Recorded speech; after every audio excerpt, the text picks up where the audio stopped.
The most important thing is the exposure, and also to have the possibility to raise your voice in the sense of playing an instrument and saying, there I am, and I have something to say.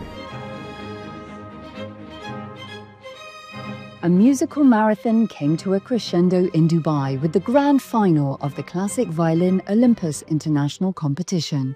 Marking the first event of its kind, the contest saw violinists of the highest caliber go bow to win prize money of €320,000.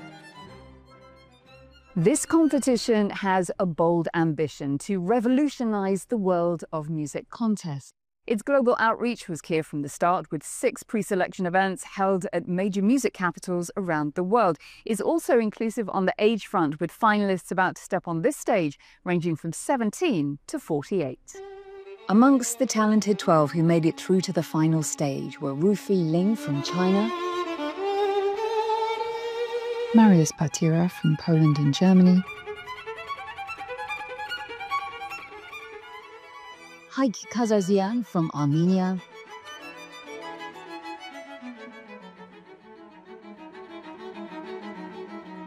and 17-year-old Jingzhu Li from China. They performed concertos from Beethoven to Brahms, in addition to a solo encore, leading the orchestra as a concertmaster and interpreting one of 3 works by composer-in-residence Alexei Shaw.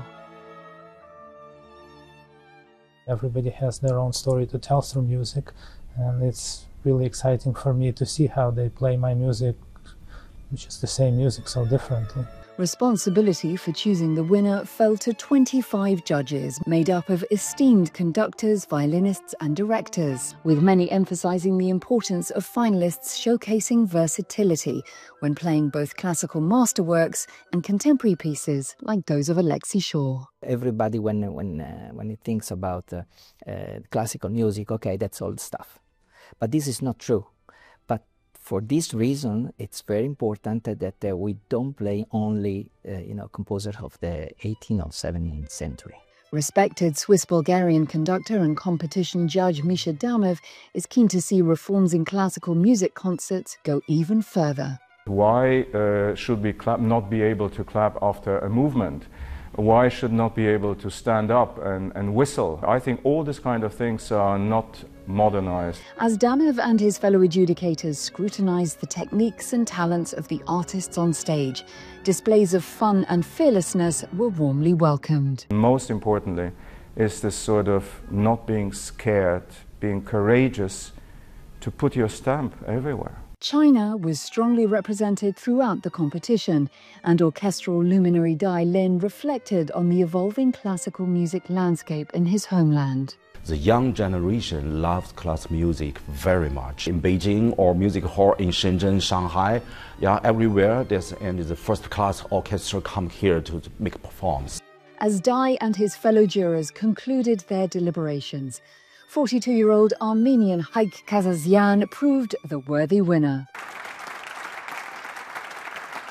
The seasoned violinist delivered outstanding performances of pieces by Tchaikovsky, Strauss, Beethoven, Alexei Shaw, and a show-stopping encore.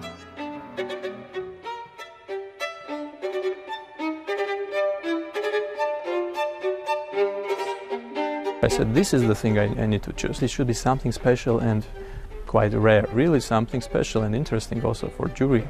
Kazarzian's musical mastery earned him a cheque for €200,000 and a handcrafted Stradivari model violin by Fabio Piagentini.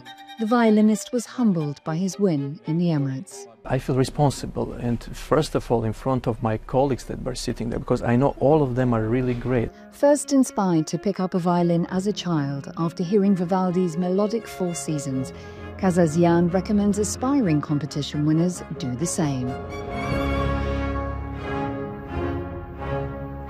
I would advise to young musicians to listen recordings of outstanding musicians, and really they will be inspired and they will want to play like that. Words worthy of note from the exemplary musician whose passion and precision embodied the first Classical Violin Olympus international competition.